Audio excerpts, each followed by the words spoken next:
Good evening, everyone. Thank you for coming out tonight on this cold night, especially since we end up with out heat in the other part of this building. So thank you for your patience with us.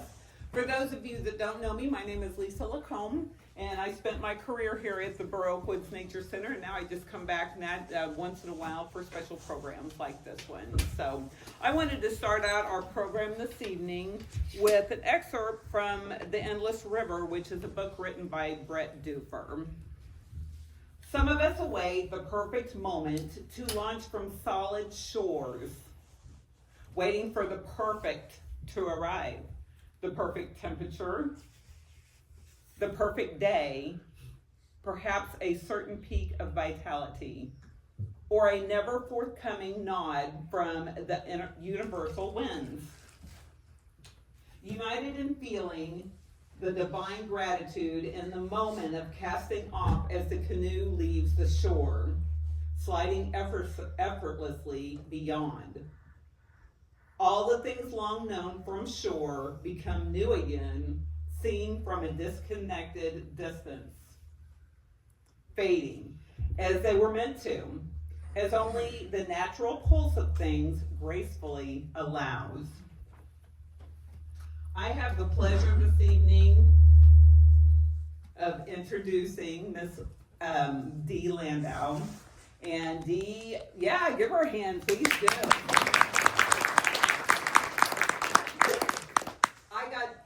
In fact, it isn't just a chance to introduce her tonight. I've not met Dee until this evening, but I was following her as she went across the river this past summer and just became really intrigued by her story.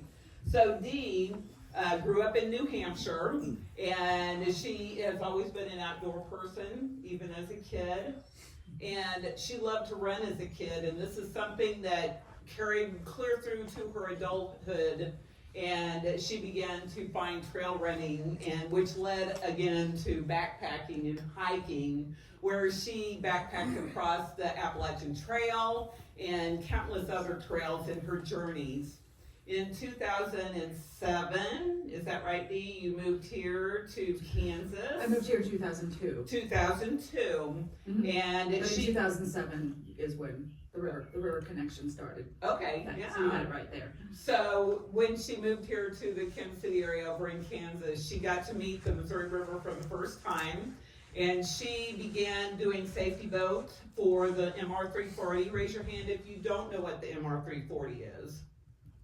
Ah, yes. Okay. So the MR340 is a race that we do across the state of Missouri, beginning at Caw Point, and it ends over in St. Charles in St. Louis. It's a 340-mile paddle, and you get what is the time limit now? 80 hours or less to do it in? 85. 85. Mm-hmm. So you end up sleeping, eating, doing everything in your canoe, right? Sure. And so Dee ran safety boat for that for several years, and you need those because we're paddling at night and everything out there. We need someone to keep an eye on us, okay? Were you ever part of the Reaper? No. Oh, okay. No. The Reaper is a boat you don't ever want to fall behind, because if you do, you're out of the race, right? So that's the one, they take up the rear. But anyway, she started doing safety boats, and then she paddled in the race itself, and you've done that 7 times? 7 times. And 2 times with her husband Ken in a canoe, tandem canoe, and then the other times was in a solo kayak. I don't know if it was this one, but it was... She's raced several times, but Yeah. I had another one that also raced my original boat. And so I understand the feeling of falling in love with the river at that time, because it becomes an intimate thing with you, right? Yes. And it's one of the places in Missouri that you can truly have a wilderness experience. So she wanted to know what the rest of the river was like. So Dee went to Montana. Ladies and gentlemen, Dee Landau.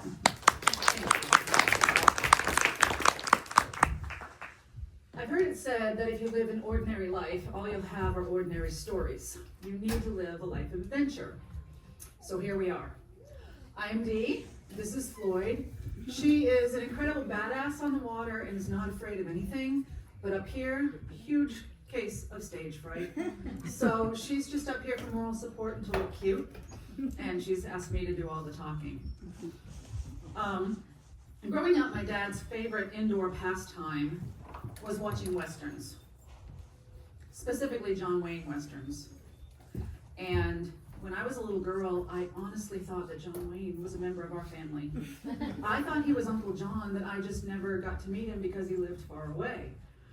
And while most little girls get to go for their first movie in the movie theater to some fantastic Disney production, mine was True Grit, Rooster Cogburn. So it only seems fitting that I open tonight with this, if I can get my thingy to work. There it goes. Nope, Stephanie. We did something wrong again. I have to start all over from the beginning. Oh. So. It did work earlier.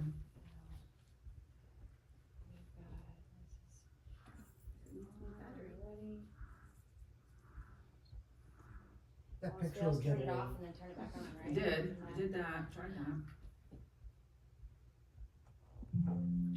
There you go. Okay. All right. So, courage is being scared to death and saddling up anyway.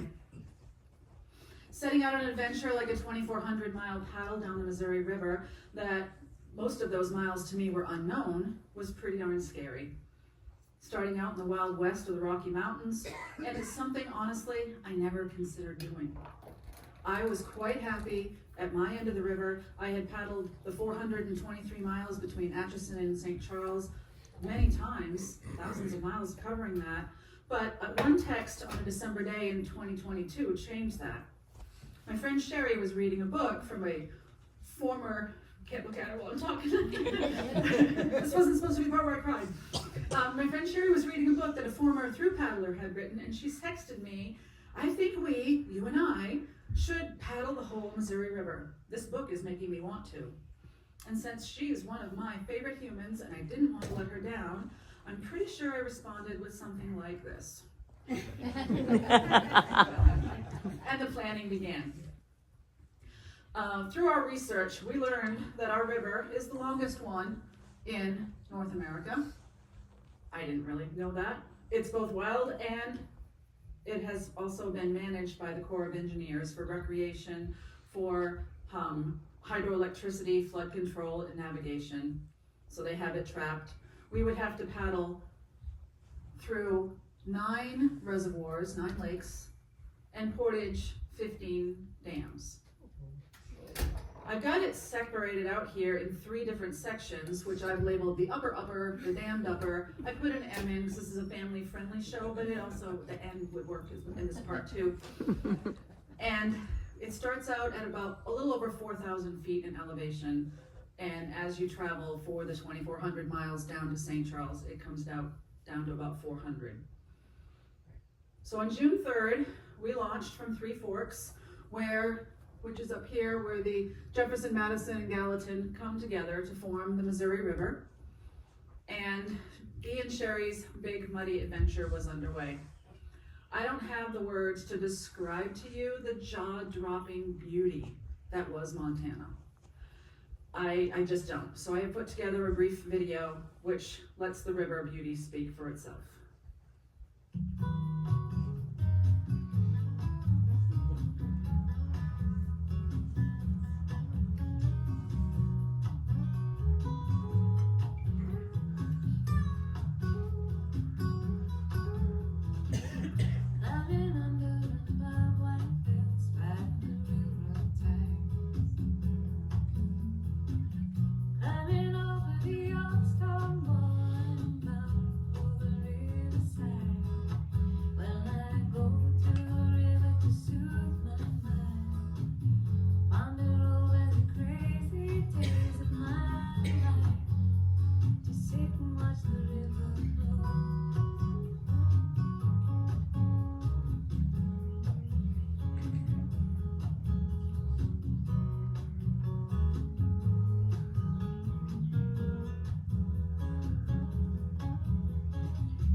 So that video was the highlight reel of our first 800 miles, which I've circled in the purple up there.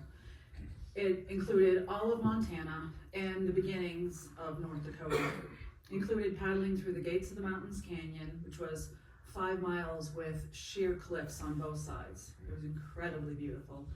The Trout Paradise section of the river, and the Missouri Breaks National Monument. During those miles, we portaged around 9 of our dams. Thankfully, 5 of them were all in one chunk, because when you go through Great Falls, they don't want you going in and out of all the dams that are there, so you do all 5 at once. We ran several sets of rapids, which was a surprise to me. We paddled in cold rain, and we sat out a few gnarly storms. The river water temp was about 40 degrees in the 40s, and the air temp was similar to that at some points. We had our first experiences with big wind, big waves, and big mosquitoes. The Trout Paradise section was really cool because we got to slalom around all of these boats. I have never seen so many boats just in one section hanging out. There were drift boats and dories, bank fishermen, and then there were wreck kayaks and teenagers who had just put a flotilla of rafts, and they were just floating down the river. We kept getting asked, "Are you guys racing?" And because we were the only ones paddling, it was really cool to see that many people using our river for recreation, though. That was really great. Along with the jaw-dropping landscape, we had animal encounters, birds and mammals, that were incredible to me. They was just so great. We had eagles and pelicans with us every day. They were with us every day. The coyotes sang to us every night. And pheasants were everywhere. We met prairie dogs for the first time. Saw bighorn sheep. We heard elk bugle. And we got to meet that cool soft-shell turtle that you saw in the video who wandered across our sandbar camp one night. And then there were these guys. They're cute, right? Beavers, they're really smart, they're really industrious. But you know what? They're punks. Beavers are punks, that's all I have to say about them. Imagine you've paddled 25 to 30 miles in one day on flat water, 8 to 10 miles. You get to camp, you haul your boat up on shore, you unload your gear, you set up your tent, you inflate your sleeping pad, which is a whole nother deal. You decide what you're gonna have for dinner, you cook your dinner, you change out of your paddling clothes, you get into your comfy clothes, clean up, brush your teeth, look at what we're gonna do tomorrow, have a final pee, crawl into bed, and you're about to zip yourself up into a much cozy sleep, and this happens. What's much louder? It was much louder than that. Oh my goodness. I don't know how to make it loud enough so you could hear it. But these guys, now he would do that a couple times. When we first landed, he would swim around and he would splash and let us know, "Hey, I'm here, I don't want you here, go away." But then he'd go about his business as we did ours. And we wouldn't think anything of it. And he would wait until that moment when he heard the zippers and he heard the two of us say goodnight, sweet dreams. And then he'd just go sneaking around and kabam! So annoying. Punks, straight up punks. And this was not an isolated incident. This is one that I was able to record, but they're everywhere on the upper Missouri. And so it was, we camped with them so many times. And one night he was actually so close to the edge of the river that he splashed my tent with his tail. Sweetheart. But we also got to meet mule deer for the first time. I had never had encounters with mule deer. I'm used to the white-tailed deer that we have around here. And when they run away, they gracefully bound and their tail flies up and it's all, beautiful. This is mule deer. Boing, boing, boing. They cracked us up every time. It was just so fun to watch them go. When we arrived at Tobacco Gardens in North Dakota, we were a little over 800 miles. We had a bit of a plot twist, and Sherry had made the difficult decision that she needed to be done and to go home. So I took a 0 day to regroup and reset. And I got to do something I hadn't done since probably high school, which was this. I got to be a float in a holiday parade with Tim and Cora and their dog Whiskey. Tim and Cora had also paddled this year. They started Above Three Forks, they were trying to start where the actual source at Brower Spring, where the Missouri starts there, and they went all the way to the Gulf. So they were behind for a while, and they paddled their butts off to get to Tobacco Gardens for the 4th of July. So we got to be in a parade, toss candy out to the kids, and enjoy that. And then at Tobacco Gardens, I got to meet Peggy. And Peggy's kind of a legend on the river. She's the queen of the river angels who come out and take care, or who are there to take care of the river paddlers. And a lot of the paddlers refer to her as their river mom, but Peggy's a whole lot closer to my age, so she's a river sister to me, but she is a delightful ray of sunshine and will just do anything for the paddlers. She sets us up with a cabin, you get shower, you eat and your meals, you pay for nothing. You can do your laundry. Ken had sent me a mail drop there, so, and it wasn't just Peggy, there were other river angels along the way who would do that for us, and they were all wonderful people. So as the fireworks went off and the band played, I loaded up Floyd. The fireworks gonna play? They didn't play. Okay, well I thought they were gonna play. I loaded up Floyd, and Dee and Sherry's Big Muddy Adventure became Dee and Floyd's Big Muddy Adventure. So the 9 lakes that I talked about, by the time I had gotten to where we were at Tobacco Gardens, that's the beginning of one of the biggest lakes. So I had already done Canyon, Ferry, Hauser, and Holter. These 3 are 25 and 30 miles, so I wasn't too intimidated by them. However, Canyon Ferry made us sit for 1 0 day because she threw up some big waves Ken has a video of us actually paddling backwards because we were trying to leave and she was just throwing us backwards and said, nope, you're not going today. Hauser and Holter were smaller, didn't give us much problem. Fort Peck was amazing. So the river kind of eases you into the lakes with 25 and 30 miles, and then Fort Peck's about 134. Lake Sac, 178 or 80, and then Oahe, which is the beast, is 231 miles. Lake Sharp goes back down into the 80s. Francis Case is a little over 100, then Lake Lewis and Clark is basically a puddle at that point at less than 20. But before you can do any of those lakes, some of them have these things called a delta that you have to go through. It's quite the gauntlet. Did you know that you can actually get lost on the Missouri River? You can, and I don't mean night 2 of the MR 340 when you're sleep deprived and it's dark and you get turned around. I mean middle of the day, well rested, lost. These deltas are what do it to you. I think that's their job, just to test the paddlers and mess you up if they can. So the first time I saw this map and saw this picture, I thought, oh my gosh, the river has lungs, and we're gonna get to paddle through the lungs. We have to find our way through.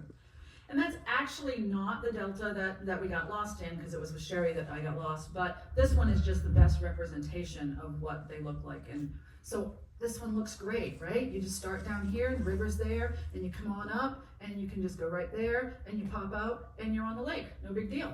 However, somewhere around in here, there's a really big dead end. And if you go there, you have to backtrack all the way back down, because this is the one, this is where you actually have to go. And then up here, it even gets smaller, and you have to go way up there on the North Shore to make it through. And I can't tell you how unnerving it is, if you're used to our river down here that's wide and flowing, to get on a little channel that's no wider than your driveway, and lined with tall grasses on both sides, and be like, okay, this is the channel, this is what's gonna take me out. But it worked. So a delta really is a wetland area that forms as the river empties into reservoirs. And they're created by the buildup of sediment. And so as the river nears the mouth of the reservoir, it moves more slowly and the sediment drops. And over time, it builds up and creates mud flats where cattails and grasses all thrive. So when we got caught in our delta, which I will show you in a little bit, at one point we hit a dead end and we couldn't get out of the boat because we would have sunk up to our hips in mud. It was like quicksand. So we had to back paddle, dig ourselves out, go try a different way. It was lovely. It was pretty funny for a while. We finally made our way through, but there was another paddler earlier that year, I think, who got caught for 4 hours trying to make his way through the delta. They are very interesting. So this is Fort Peck. Starts out narrow down here and then gets wider and wider, and I think it's about 6 miles wide. We're gonna paddle this way, come up, and then the dam is up there. So all of this is nothing that we paddle. We kind of hug the north shore on this lake as much as we can. But each one of those arms, to cross them, are sometimes 1 mile or 2 miles across. And if the wind is coming from the north or northwest, which it often does, it makes big waves that come out of the arm. So what we tried to do when we were on that part of the river, on the lake, was kind of angle in a little bit, go halfway across, and then angle back out, so we weren't getting slammed by side waves on that one. This reservoir, Fort Peck, is surrounded by a wildlife refuge. So it was incredibly gorgeous. We spent the first 4 days, I think, and the only other humans we saw were each other. No other humans for 4 days.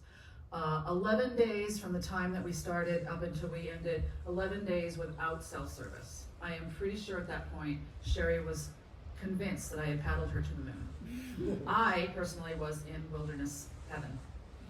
So Norm Miller, who lives in Montana, he's what other paddlers call the river dad. He knows everybody along the river.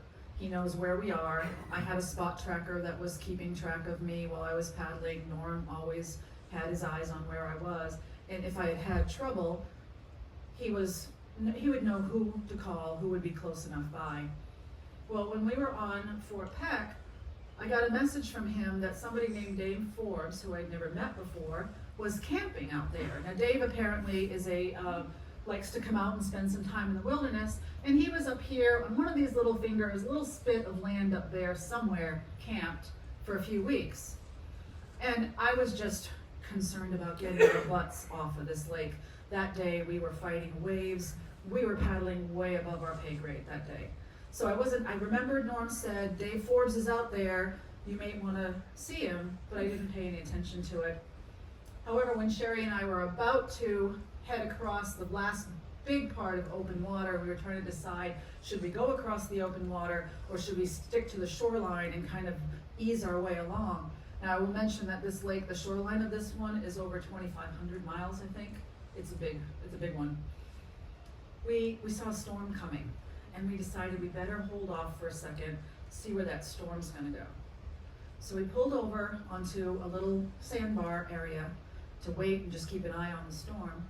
And this man comes walking out of the woods and hollers down, "One of you must be Dee Landau." Oh gosh, it can't take me anywhere. So it turned out that the man was David Forbes, and we had a nice little visit with him, and it was really kind of a cool serendipitous meeting, even though I knew he was there, I wasn't paying much attention to it. But Dave said something to us in that trip, in that little encounter, that I kept for the rest of my trip, especially when the waves and the lakes were fighting me hard. He said, "You have a sea kayak and you have a spray skirt. You have everything that you need." And he was right. You know, it was still hard work, but that was something that helped me as I fought on the waves through the big lakes, that I have everything I need. And so I really appreciated that from the stranger, the man in the woods. So this is Lake Sakakawea. And over here, you can see this is the delta. That's the delta where we got lost. This one's about 180 miles, and although it's less remote than Fort Peck, it was no less gorgeous.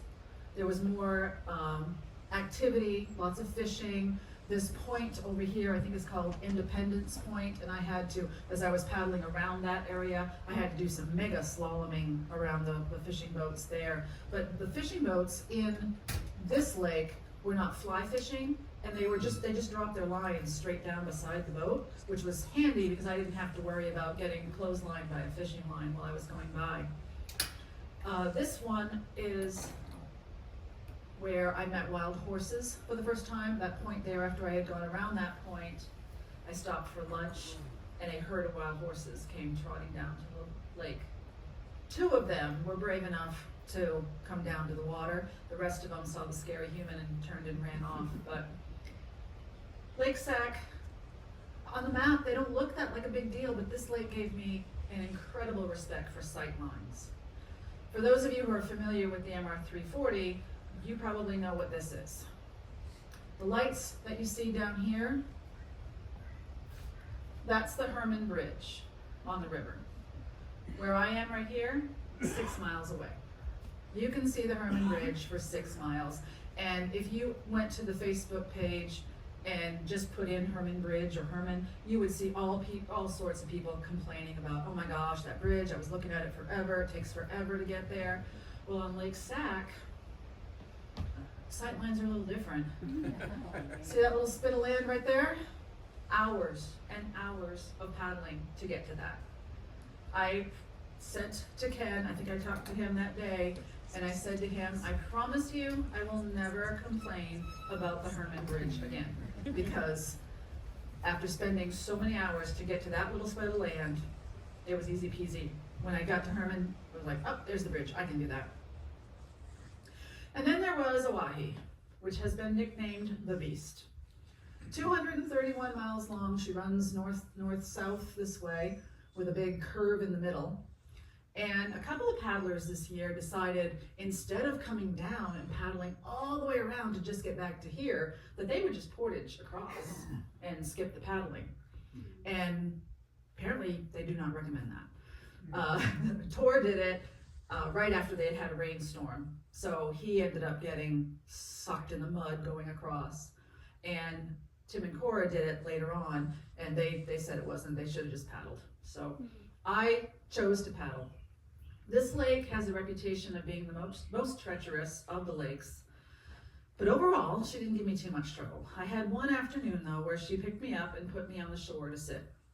Like, I was paddling, I had 3 and 4 foot rollers, I was handling it, and then the wind stayed the same direction, but the landscape changed.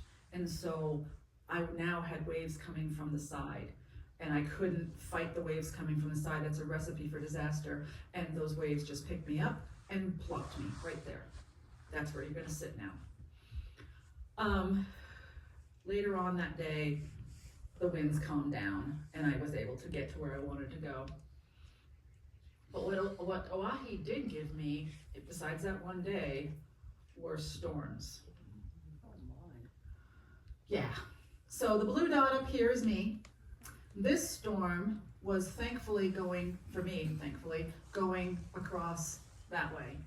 So I could see it, I could hear it, the thunder, the wind, the lightning, all of that, but it missed me. But down here, right there, is where that bend is. And 2 paddlers who were 5 days ahead of me, Joe and Dan, they were camped on the end of that. And that storm came right across and nailed them. And they had 80-mile-an-hour winds. Dan didn't have his tent set up strong enough and guide out with all the guy lines, and his tent went down. His tent poles were bent. He was able to use his tent for the rest of the trip, but it kind of looked a little weird. I think he spent the night kind of rolled up like a taco in his tent. This one over here though, this stone over here, I'm the blue dot down there, that one came right at me. I was having a great day. I had just hit the halfway point of my trip, paddling along, having a blast, and a wind just came whooshing up from behind. And I turned over my shoulder and saw the dark clouds coming. So I dove into a cove and played the game, can I get my tent set up in time before it hits me? And I did, but I rode it out in there. But what the storms do, which I absolutely love, is they create incredible skies. These 2 actually were on Lake Francis Case in Chamberlain, outside of Chamberlain. Then they also make rainbows. And then that was a sunset cloud with a storm going through there. It was just incredible beauty. This is the angry Oahe. These are the waves that picked me up and tossed me on the shore. She was very grumpy.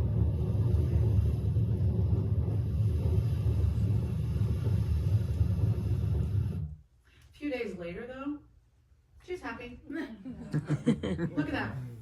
Now Canada was on fire during this time. So when I was on Oahe, you can see there's kind of a haze over there. There were a couple of places where I couldn't even see the land on the other side because the haze was from the Canada fires were causing, I didn't have any problems breathing, but it made the moon orange and pink. I never had a white moon. It was a full moon during that time, but it was orange and pink. The sunsets were incredible. So this is I think it was one of my last days. I think this was my last day on Oahe, and I had this beautiful water. So I was able to make 2 huge open water crossings that were about 11 miles. And when I was a few miles away from the dam, there was a boat with people fishing that was just over off to the side. And they came kind of zipping up beside me and crossed over in front of me and killed their engine over there. I had my Bluetooth speaker blasting music, so I paused my music to not disturb the fishermen, and it turned out to be a man with his 2 sons. And when I got close enough to them, those 2 boys started peppering me with questions.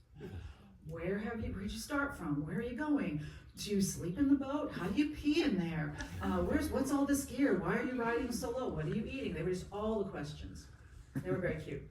And their dad said, do you mind if my boys take a picture with you? I was like, sure, no big deal. So I figured I'd just paddle over next to their boat and do a picture. No, those boys jumped in the water, swam up beside me, and that's our picture. So we had a nice little visit, and I continued on to the dam, and they zoomed up ahead. When I got to the dam, they were there. So I don't know if they were there waiting for me or if it just happened to be there, but I was being portaged. I was gonna take my boat and bring it up the boat ramp, so I put her on her wheels and I hauled it up the boat ramp, and I watched this boy, I'm not sure which one it was, get out of the boat, walk up the ramp, get into a big ass pickup truck with a trailer on the back it down the ramp. Dad put the boat up on the trailer and he drove it back up into the parking lot. And when he got up there, he hopped out of the truck and came running down to me and said, would you like something cold to drink? We have lots of different things you can have.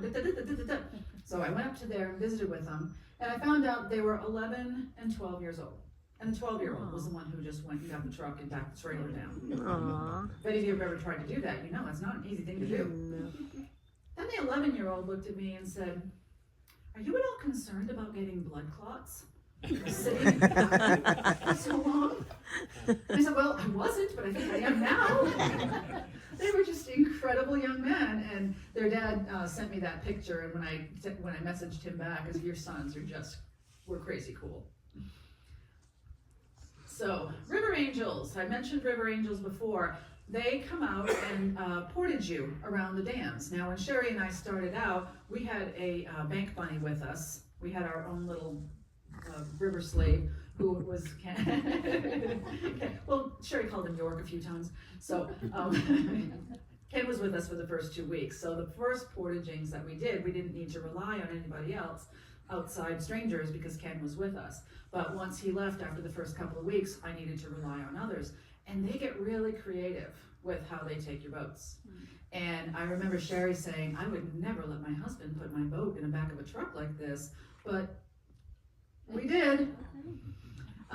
This is Paul. He was the one who was portaging me around Lake Oahe, and that's Thomas, who portaged me around Lake Sakakawea, and he at least put blankets down to protect Floyd as we went down there. But this one is my favorite one of all. Paul and Sally, they live on the downstream camp. They stay at the downstream campground on the other side of the dam. And after we portaged around, it was still a decent haul to get the boat down to the water. And I camped with them, camped in their yard for a night. And the next morning, they brought me down to the water. And I think that's my favorite picture. Kind of reminds me of a dog with a stick that's too big for their mouth, you know, keep going down. And off she went, Floyd went tootling down to the water. So, creative portaging. So, with the 3 big reservoirs behind me, I breathed a sigh of relief, because now I just had to deal with Sharp. She's only 80 miles, not going to be a big deal. I couldn't have been more wrong. When you're paddling on these big rivers and the wind is coming, it's really important to pay attention on the lakes to what direction the wind is coming from. And you want to stay what's called in the shadow of the wind. So if the wind is coming from this side, you want to hug this shore and opposite, that type of thing. so that you can be a little bit protected from it. Well, this lake, there was no shadow. This was the Peter Pan of lakes. There was no shadow anywhere. I had the 4 hardest days. Every day was fighting waves, fighting wind to get me across this lake. The last day, I paddled 24 miles and I averaged 2.3 miles an hour. My typical flat water speed is 4.5 to 5. And at one point I looked down at my GPS and I was going 0.6 miles an hour, and I'm not even sure that was forward progress. It was so disheartening. I also had that day, I had some tape stuck to my left rudder pedal, and every time I tried to push on the pedal, it wouldn't move. I was fully skirted in because I had waves crashing over my boat, so I couldn't like reach down there or do anything. I couldn't get off, I couldn't let go of my paddle. So I wiggled with my foot. I was able to wiggle the tape off of the rudder pedal, but then for the rest of the day, every time I pushed on that pedal, my bare foot had adhesive all over it, so it was a stick. It was so annoying. But thank goodness, at the end of that day, Ken was coming back out to meet me, and so my best friend was waiting for me at the end. I remember turning into the cove where the dam was, where I was gonna get out, where the boat ramp was. And Ken said, I've never seen you paddle so slow. I was just, it took me, I was less than 1/4 of a mile maybe. I could see him. I bet it took me a half hour to get to him, just pushing and fighting through that wind, collapsed in tears, as I tend to do. What also Sharp gave me was the stump gardens. These reservoirs have lots of trees in them, and if the water's flat and calm, you can see the stumps and be able to go around them, but if the waves are crashing over them, they make for nice little hidden obstacles. Mm-hmm. And thank goodness I didn't have any trouble with that one. But on my second to the last day, I was headed to a campground that was like 4.5 miles away. And once again, the lake said, no, you're not going there. And it picked me up and deposited me on the shore. Now, thankfully, it put me on this little sandbar that was just wide enough that I could get my tent set up. But I couldn't stake out my fly on put my vestibules out of the front or the back. And, the lakes are dammed, so sometimes they come up and sometimes they go down. And if that lake had come up, I would have had a waterbed that night. Ken said that this picture kind of looks like a cliff, but this is honestly just flat. From the end of my tent out to the water was just flat. It was like 2 steps. So, didn't get to go there. I didn't get a waterbed. It did stay, but those waves just were crazy. After my brutal last day on Sharp, I was hoping that Lake Francis Case would cut me some slack, but she didn't. Here come more waves. She was in the mood. All those white caps.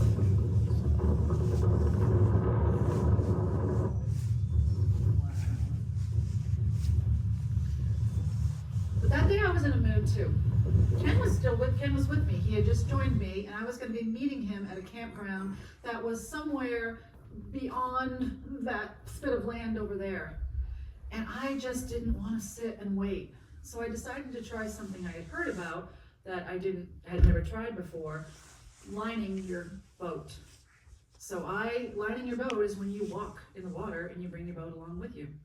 So I put my shoes on, I got in the lake, went up to my waist and had the boat beside me, and I had to go down the edge around the corner because I knew if I got to that edge up there that I would be protected from the wind, and the wind was going to die down later in the day. So if I could get to that protected spot, I could paddle along that area, and maybe by the time I got into the next curve where I was headed to meet Ken, the wind would have died down.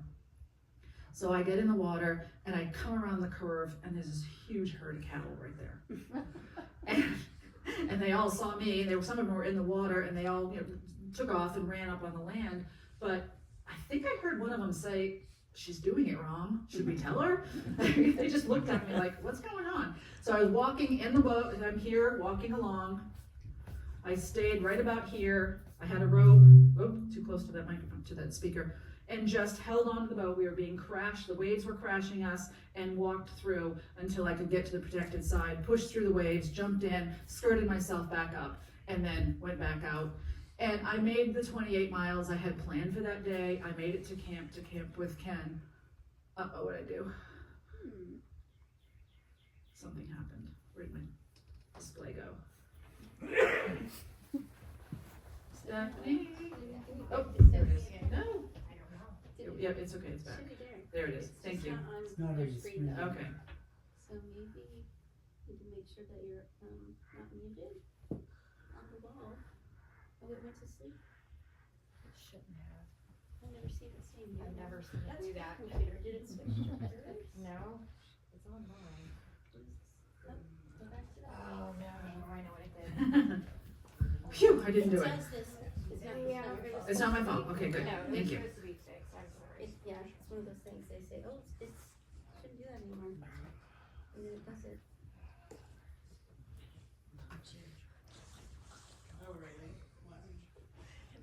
There you go. Yay, thank you. Yeah. So after a few more days and one more lake, I portaged around Gavin's Point Dam and was finally free of the reservoirs and was on free-flowing water. Oh, okay, good. So I've already come through the yellow square and the green one, and now I'm down here. So somewhere below Yankton, it starts out, we don't actually get channelized like big river traffic and heavy flow until you get below Sioux City, but the river's still wild and scenic in here, and it's moving. And I was somewhere in here, it was my last day in South Dakota, and I was taking a float break because float breaks were so cool after fighting, because if you try and stop paddling on a lake, you either go backwards or you sit still. So I could stop and still move forward. And I was taking a float break, messing with my music, and I heard a voice call from way over on the left bank, "Hey!" And I look over, and there's a little tiny person way up there on the bank. Not uncommon that someone would call to me when I was out there. And then I heard, "Dee!" Oh, someone knows my name. My name's on my boat. They probably have binoculars and just read my boat. So I started picking up my paddle, and I turned, started paddling in that direction. The next thing I heard was, "I love you." Oh crap, I know that voice. Surprise! It was my son. My son lives in Minneapolis, and he drove 4 hours to come down, hunt me down on the river to surprise me. And it was, I had no idea he was coming. So I paddled my butt over here to the shore. He came scrambling down the bluff. I got out of my boat, and I was up to my knees in mud, and I don't care, slogged through the mud. He came scrambling down the bluff, and we had like the best hug ever. And he told me that he had a hotel room for us in Sioux City. And I was like, well, I'm not sure how that's gonna work. What are we gonna do with the boat? He said, it's right beside the boat ramp. So we'll just come out and we'll wheel the boat up. So that's what we did. I landed at the boat ramp, which was also, this was just after Sioux City. They weren't done cleaning up from heavy floods that they had this year. Another muddy boat ramp. But we wheeled the boat up. We stayed in that night in the hotel. We had dinner together, played a couple games of cribbage. The next morning, we went out to breakfast. I had an errand to run. Jordan took me for an errand, and then brought me down, plopped me back in the river, and off I went. And I just can't tell you what that did for, it wasn't, I didn't have low morale because I had been, having friends, and Ken had just left with me, but it was just such a really great surprise. I paddled on air for days after that. It was great. It was a great surprise. So here in Iowa, I landed on this sandbar for my night's camp, and it was a perfect place to camp, and I loved it. It was a great night of sleep. But in the morning, I was hearing noises that kind of sounded like a tail slap of a beaver. It was plops and plops, but I knew it wasn't a beaver. So I wandered over to where that green area is and just looked down, and it was the coolest example of this river being a live entity.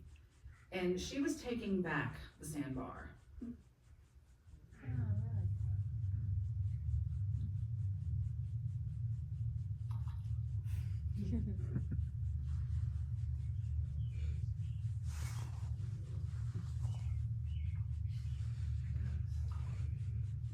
goes. I did not go into the water to paddle that day for at least an hour. I just stood there watching that happen. I made videos, I sent videos to Karen, I sent it to Gina. I was like, look what this river is doing, this is so cool. Tim and Cora were coming down behind me, and I don't know, they were a week or two behind me at that point, but I was like, I wonder if this sandbar will even be here when they get here, or will the river have just taken it back? It was such a really neat example of how this river is living and changing all the time. It's never the same for anybody. So being back on the channelized lower meant being back into the land of barges. And, you gonna play for me? Nope. Yeah, is it- No, that's not the one to play. This is the actual video. It's not playing. That's too bad.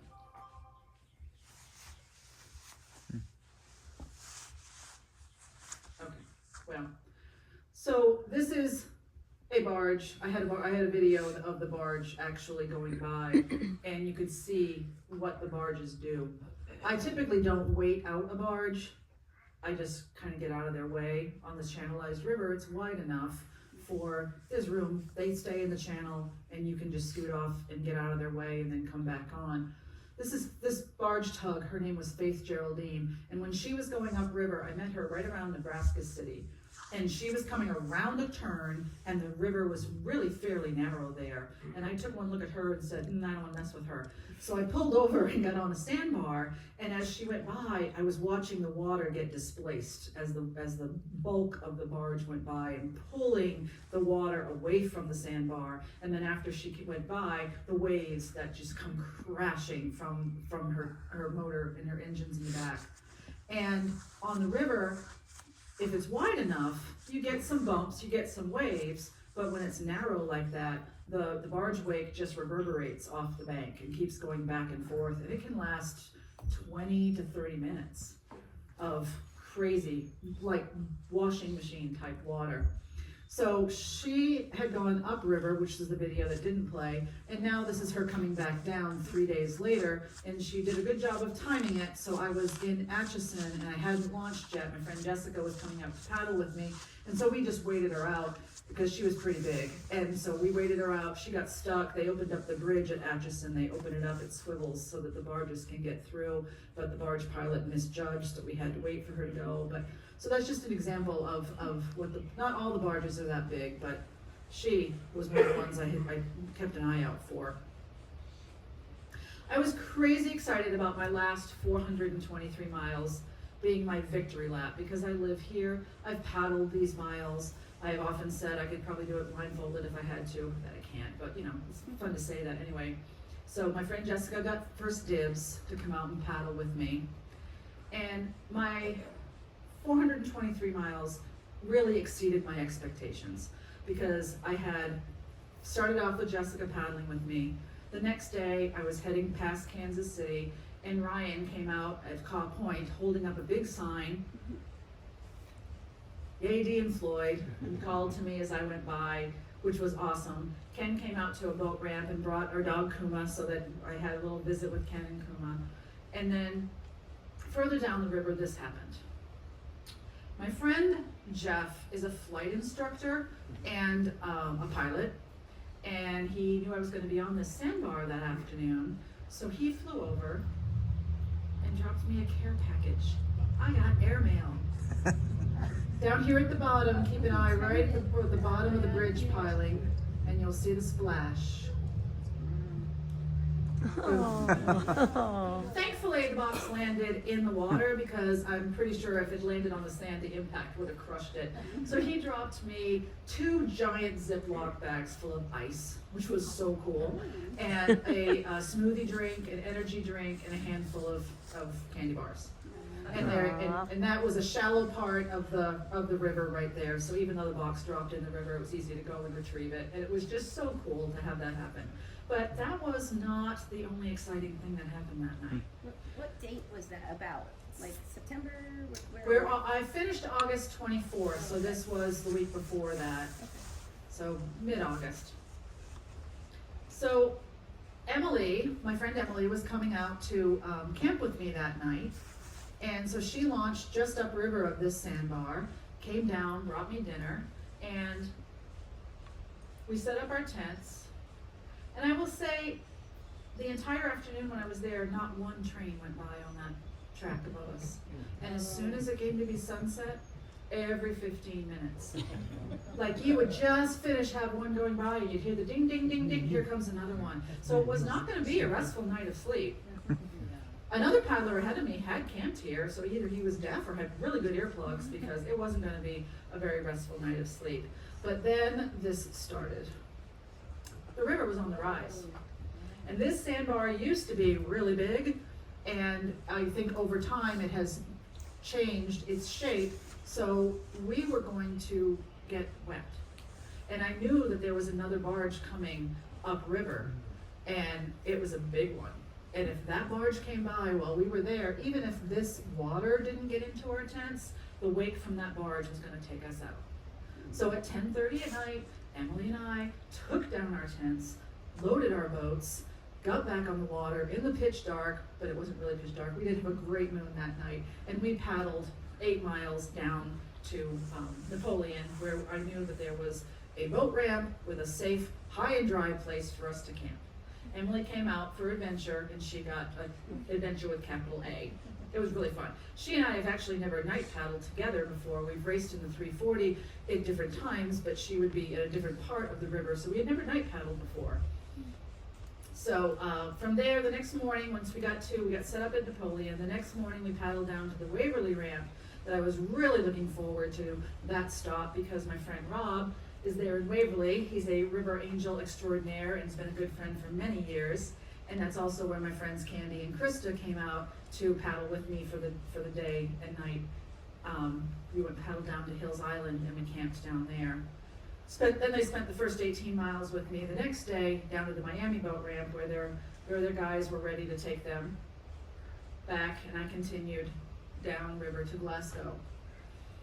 I spent the night in Glasgow, and then the next day I was paddling by myself. I didn't have anybody join me the next day, but this was my favorite section of the river. It's the part that goes by Rocheport with the bluffs, and it's just a beautiful kind of river section that I've enjoyed a lot. I have a lot of memories from that section. So because I didn't have anybody paddling with me, I just kind of let a 17-year memory reel run through my head. And I have paddled this river, and I've raced it. I've done girls' trips just paddling for training. My friend Karen was the safety boat owner of the safety boat that I was on that we mentioned at the beginning. And so we would go out and take girls' trips in the motorboat, plus our safety boating. My son Jordan did a high adventure trip on the river, and we safety boated for the high adventure trip. So there was just different spots on the river that I was just remembering all the times that I had spent, and it was really a great day. And I was headed down to Cooper's Landing, and about 6 miles up from Cooper's Landing, I saw a kayaker coming towards me. And I called out, "Who goes there?" And it was my friend Brian. And Brian had launched from Cooper's and was paddling upriver. He paddled upriver against the current for 6 miles to meet up with me and accompany me to go back down because he knew I was landing at Cooper's. And Sherry came out to Cooper's, and she was standing there to catch me if I stuck my landing. I had dumped my boat when I was a novice paddler at Cooper's years ago, and I swore I would never land there again. It's a tricky landing anyway, but I was like, no, not gonna do it. But on a through paddle like this, stopping at Cooper's is a must stop. So Sherry was there, ready to catch me if I stuck my landing, or to laugh and take pictures if I didn't. And thankfully I did. And my friend Sunny was there. 3 more friends came down that evening to hang out with me, and it was just a really great night. Stayed up way past my bedtime. But the next morning, Sonny camped with me that night, and the next morning he was up at 6 a.m. bellowing at me to get up. I was wasting daylight, so I rolled out of my tent and we watched the fog roll across the river and the moon set. Then I picked Sherry up later that morning at her home boat ramp, which was just 10 miles down, and she joined me for the next 42 miles to Chamois, where I was stopping for the night, so we had the band back together for a day. One of the other stops on a through paddle is in New Haven, where you get to do what they call blow a ball and sign the wall. At Astral Glass, well, it's hard for me to say, in New Haven, former paddlers Lance and Gary offer for through paddlers to come through, and we get to actually blow an ornament. You actually get to do two. They keep one there, and they help you and show you how to do it, and then they have a wall where all of the paddlers who have come through have signed. And this is also where you get your purple hat. Can't buy these purple hats right here. This is earned only. And so I got my purple hat. Those are my two ornaments. This is my green ones right here. I brought it with me. I made a green one for me because I'm forever a green girl, and then I made a pink one for Floyd that stayed there at Astral Glass. Lance and Gary, I didn't get to meet Gary. He wasn't working there that day, but Lance was just a delight. And then my friend Shane, who owns the Paddle Stock Brewery there in New Haven, he actually came down to meet me when I landed and helped me bring my kayak up to camp. He made dinner for me that night, and 100% was the best dinner of the entire trip. Lance came down, we had dinner together. Again, I stayed up way past my bedtime, just chatting and enjoying time together. And this was my second to last night on the river, but it was my last night camping solo. And I stopped on this sandbar that I've camped on before with my friend Karen and my daughter. And I just really enjoyed having the night by myself. Made myself the one and only campfire of the trip. Gathered wood. But since we had that melting sandbar earlier, I pulled Floyd right up close to my tent, stayed in close with me. It was a gorgeous sandbar. I had a flock of Canada geese that wanted to land there and saw the human, and they took off. It was just a perfect night. One more night on the river before I ended, and I spent that at River Mile 11. Ken came out and he and I camped together, which was the best night. And the next morning we unloaded Floyd into the Jeep, put all the gear in, so we were riding high and fast and light to our finish. And I finished blasting Proud Mary from my Bluetooth speaker. Ken was there, our daughter Dana and her guy Dan were there. Candy and Randy came down, Emily was there, my friend Sunny was there, and then my bestie Debbie and her husband Jim showed up as another surprise for me. I didn't know they were coming, and that was really great. So I finished, I landed, I collapsed in tears, and the BMA was done.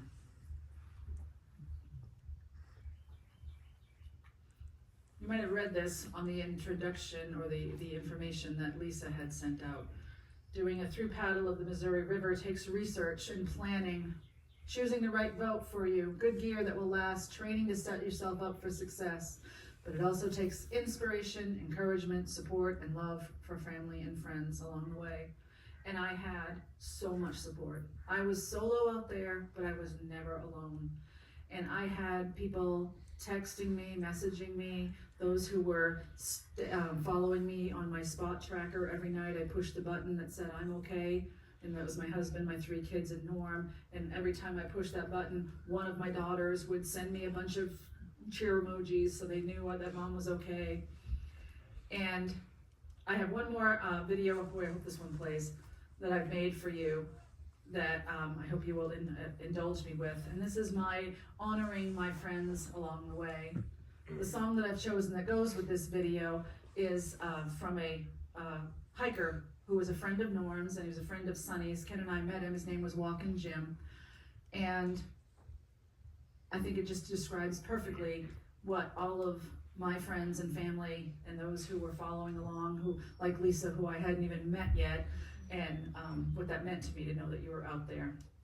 And then if you have any questions after this video plays, once I compose myself, I'd be happy to answer any questions.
Some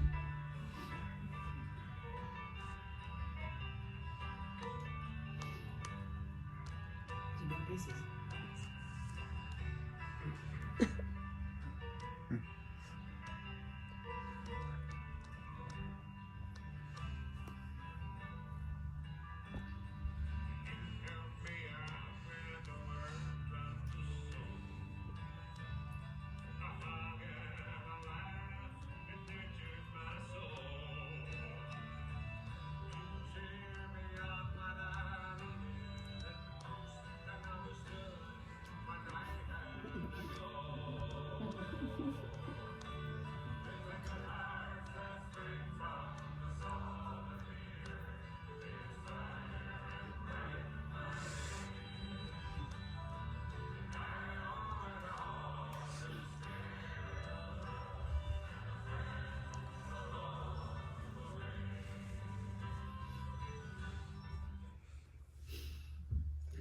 Thank you.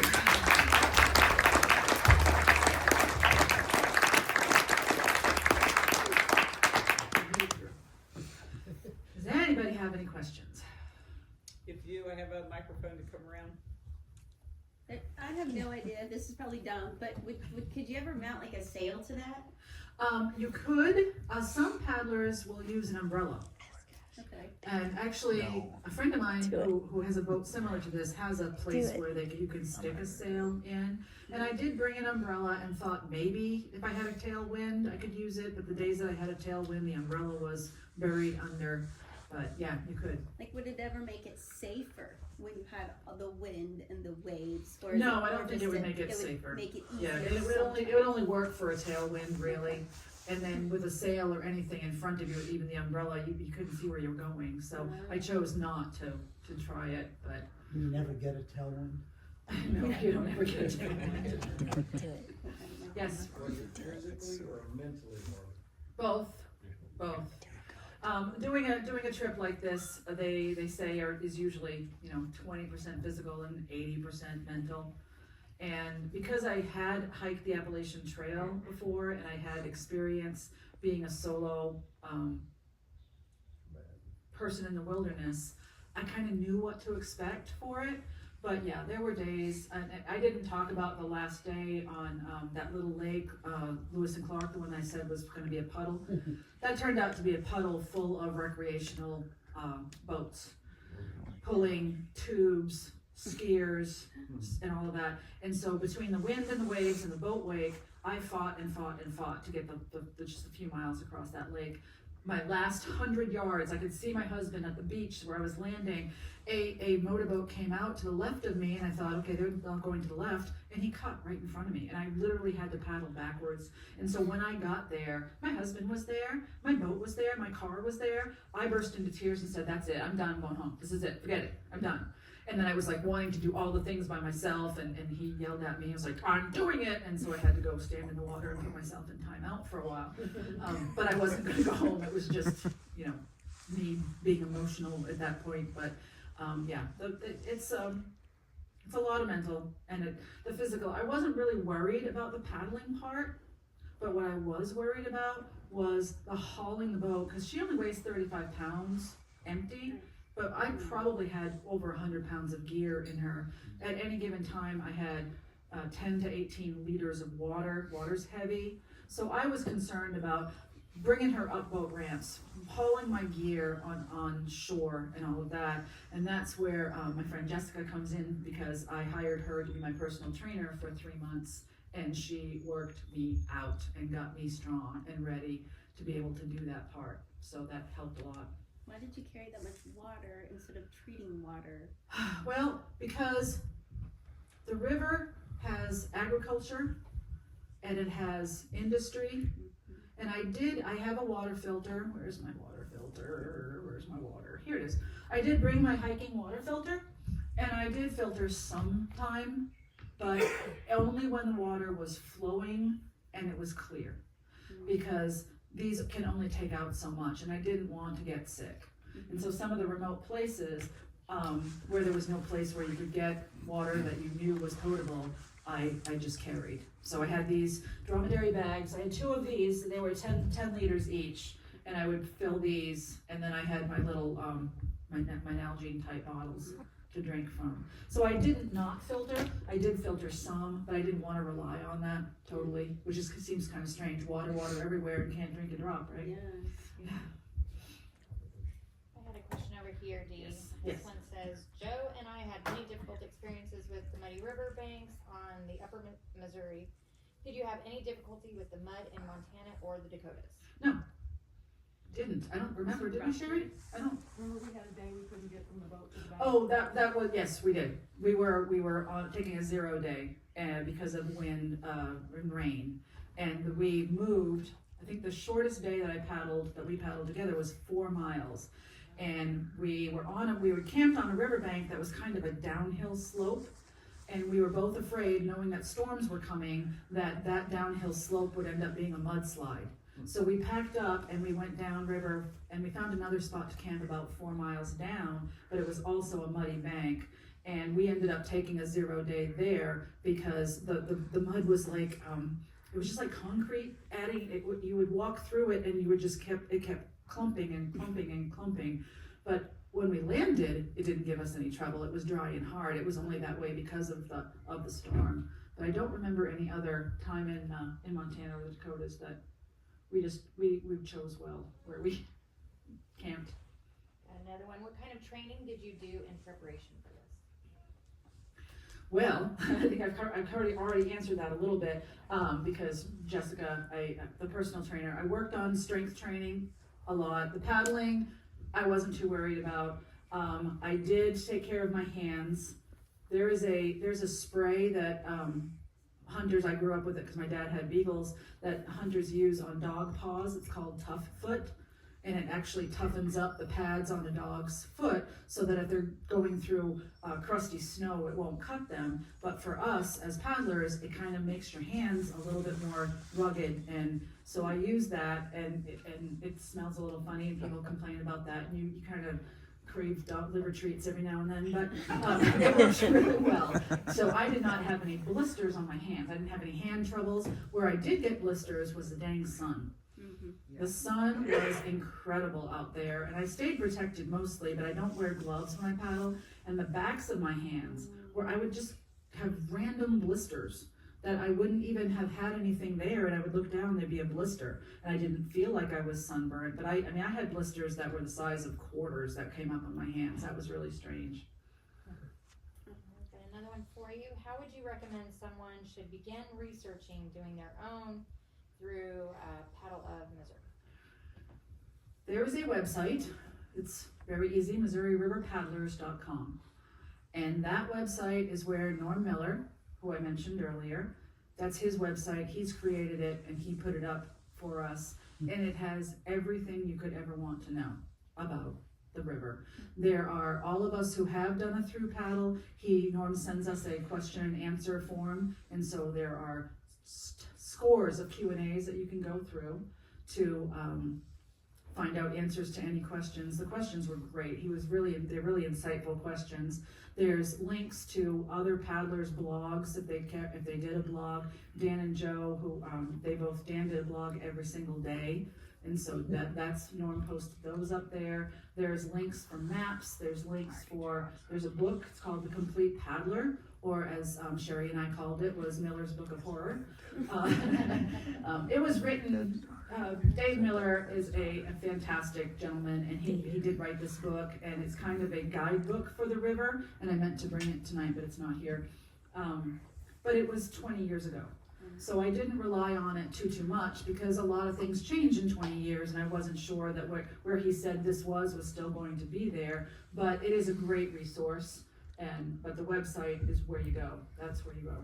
Lorna has a question. Dee, What? I have a question too. Yes. Where did you go to the bathroom? Well, where's my kit? All right, let's see. Here we go. I have the ability to pee in my boat. I can do that. I know. But I didn't on this trip because it's not a guaranteed 100% catch. And I did not want to be out there for 3 months smelling like a nursing home. So I chose to pull over, stop, and get out to pee, and I peed in the water. For the others, you have a shovel. I had my shovel and my toilet kit for digging a hole and dumping your load. You just pull over, you dig a hole, you dump your load, do your business. But in the Missouri River breaks, and I did save toilet paper with this fantastic this is an unused one, I didn't bring a used one. These are cloths, which are microfiber, micro whatever little things. And so I didn't, when I was just a liquid, just peeing, I used to save the toilet paper only for the poops. But when we were in the Missouri River breaks, it's a national monument, and you have to carry your waste out with you. You are not allowed to dig a hole and dump a load there. So Sherry and I both had wag bags in our kayaks with us, and these are incredibly awesome, and I kind of keep them in the car now for any emergencies that I've used them before. But this opens up, and it's and it has a powder in it similar to probably what's in diapers that absorbs any liquid and odor. There's toilet paper in here, there's wipes in here, and then there's another container that's a little Ziploc bag, so after you're done, you just can stuff it in there and zip it up and shove it in your boat until you find a place where you can get rid of it. Did you say Norm had a question? What's Any Norm? regrets or things you wish you did or had experienced?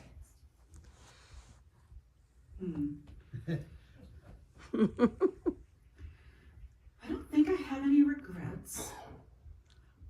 I have watched, since my trip, I have watched the video that a previous thru-paddler made, and he was a professional filmmaker, so it watches like a movie. And because he was making this movie, he took experiences that I didn't do. He went on hikes up into, when he was in the breaks, he hiked up to the cliffs and saw different things. He went into museums. This was not a Lewis and Clark trip for me. I respect what Lewis and Clark did. I know it's really cool, but I wasn't doing a Lewis and Clark trip.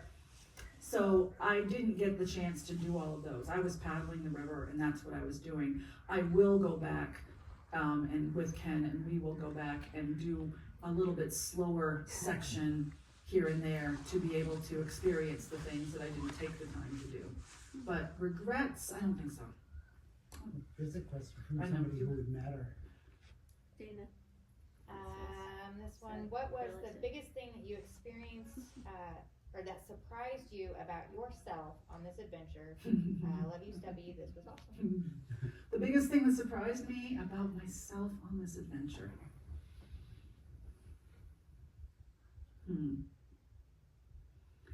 I think, actually, it was kind of a negative thing. I think I was surprised that after Sherry chose to leave, that I was kind of scared. I was kind of scared to be out there by myself.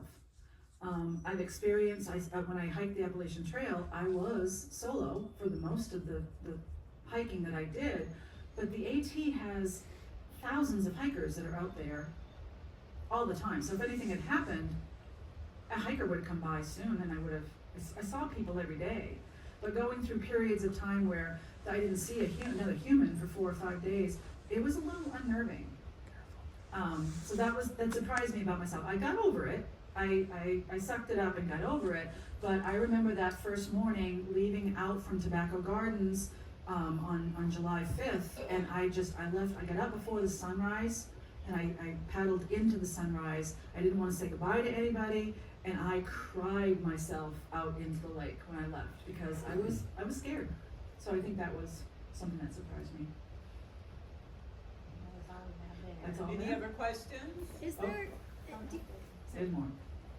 Is there another? Go ahead, Lisa. We Sorry. can I was go gonna back say, and do you know of? Is there kind of a similar hike that goes along the river through any of that? Well, yes and no. My friend Sonny, who was the older man with the white hair in my video, on the centennial of whatever the Lewis and Clark, was it a bicentennial? Bicentennial of Lewis and Clark, he actually hiked the Lewis and Clark trail. So he started in St. Louis, he went up the Katy Trail, but there's nothing that goes, he had to really veer away from the river. You can't hike through the breaks. A lot of the places that I paddled, you can only get there by boat. There aren't trails that go along the edges. So you can kind of reenact it. He actually did it twice. He hiked it to the west, and then 2 years later he came back down to do the. He is really into Lewis and Clark, but it was a lot of road walking and veering away from the river. Do you still feel you are still on the journey at times? Well, since I've been prepping for this since months ago, I've been able to kind of relive the journey. But there is a thing of coming back from an adventure like this. A hiker friend of mine said the hardest part of coming back from an adventure like this is that you've grown outside the puzzle and your piece no longer fits. And you go through a period of feeling like, I want to be back out there. You go through periods of depression, and I've gone past that now. So I don't think I feel like I'm still on the journey now, but it's definitely still with me, and it's not going to go anywhere. I know that. What's the next journey? Do you have a plan? What's the next one? Yeah, what's on your list? I don't have anything planned right now. I have a friend who is section paddling the Missouri River, and next summer she is starting at Tobacco Gardens, where in North Dakota, and she's going to paddle all of Lake Sakakawea and Oahe. And myself and another one of our friends, the three of us are going to do that together. So that'll be fun to just go back and do a little section and not have to be like, oh, but there's the whole thing we have to do. But I don't have anything super planned yet. We're kind of kicking around doing a paddle of the Yukon, but that's going to be not next year, but maybe the year after. And we haven't even started investigating that one yet. Yeah, it's a big world out there. So. Oh yes, Lots yeah, of there's rivers. a lot. There is a lot. But I did say, I remember saying to myself, and I think I told it my husband, that was going to be my last selfish trip, because adventure is not irresponsible, but it is kind of selfish. Because while I was out there, Ken was at home doing all the home things without me, and I was out there having fun but working hard. And I did that on the Appalachian Trail too. But he's an Appalachian Trail thru hiker, so he gets it. He knows what it's like. But I think I'm done. We're both retired now. So whatever my next thing, if it's going to be anything that takes a significant chunk of time, will be with Ken. Yeah. Together. And me. So. Don't forget me. And Debbie. Yeah, don't Ken forget. and Debbie, yeah. sorry. We actually have, Debbie and Jim and Ken and I have talked about hiking the John Muir Trail together, the four of us. So. Emily says her too. I want to. Anyone? Oh, you're in? Okay. Emily joined us. No, wait, me too. I'm sorry. All right, come on. I want to thank you for coming out to us tonight. I know you put an incredible amount of work in this presentation, and I think everybody enjoyed it. I know I did so much. I did Let's so. give her a big hand.